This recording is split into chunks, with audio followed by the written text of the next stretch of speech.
yung cellphone na yan. Kasi kailan lang kami nagkaroon kami ng cellphone nung unang labas sa mga cellphone. Nagtatrabaho pa tayo. Tapos sabi ko kay Eli, pagkatapos ng kontratang 2 taon natin, binabayaran natin ng additional. Paputol na, sabi ko, hindi natin kailangan. May landline naman. Hindi pinaputol. Ang tagal. Alam mo yung uso pang telepono nun, yung maliit lang na gano'n. Dala-dala ko kunyari sa trabaho yun. Kami, pala ko kami ng landline ni. Ano nang marami ngayon? Sila Lily, sila Edna, wala nang mga online. Wala na. Mas masabi niya pa kasi ang dami ay may messenger. Kaya lang lahat ng mga negosyo niya sa bangko, sa abogado, sa lahat papalitan. Kami, kaya kinip na namin niya kasama ng package, dinagdag na lang namin balik yung cellphone.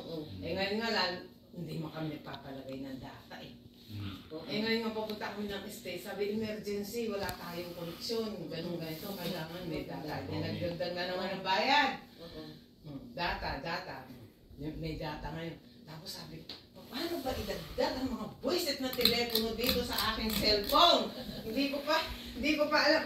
Isunod lang ito, ganito, add to list. Buwisit na kung ano-ano na idadagdag ko, ano-ano Lalo namin care provider. Bell,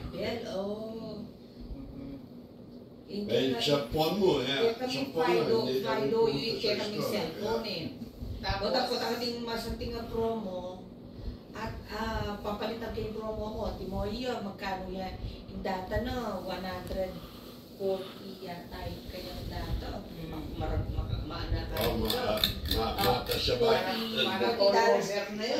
$40 siya mo yata yung $40 siya, ibabayad ko kayo every